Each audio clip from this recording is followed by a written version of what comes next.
चुम्मा भौजी हमरो के चाहिए। अच्छा भैया ले हले हा चुम्मा भौजी हमरो के चाहिए। कितनो तू पलैबू हमके बाकी हम मानब नहीं। खट्टा बहके मीठा खाली चेक करेंगे।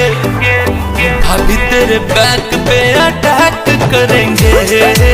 भौजी तोरे बैक पे अटैक करेंगे। अब हम छोड़ो ना।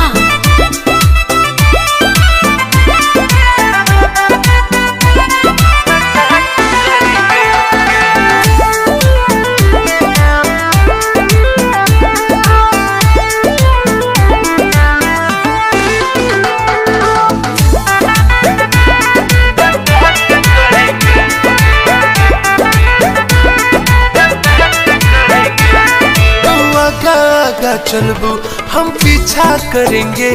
साड़ी के पल्लू धाके हम खींचा करेंगे। साड़ी के पल्लू धाके हम खींचा करेंगे। ई का कहेला? हाँ तू आगा आगा चलबू हम पीछा करेंगे। साड़ी के पल्लू धाके हम खींचा करेंगे। साड़ी के पल्लू धाके हम खींचा करेंगे।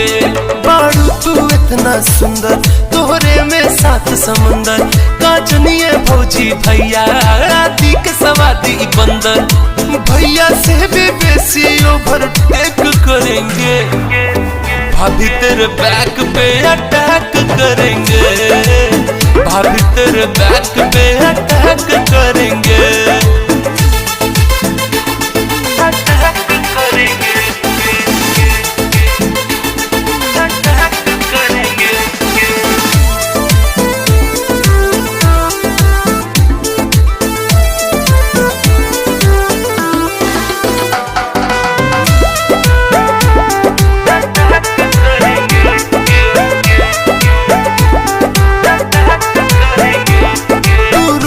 रोजे नया बहाना करेलू। एगो मांगतानी चुम्मा कहे ना करेलू। एगो मांगतानी चुम्मा कहे ना करेलू। जइबा कि ना? तू रोजे रोजे नया बहाना करेलू। एगो मांगतानी चुम्मा कहे ना करेलू। एगो मांगतानी चुम्मा कहे ना करेलू। एक तोबा दुधिया गोराई ऊपर से है अंगड़ाई। हम लागल रही पीछा आज कैलू तू पकड़ाई। बॉडी के तुर सिस्टम पूरा हैक करेंगे।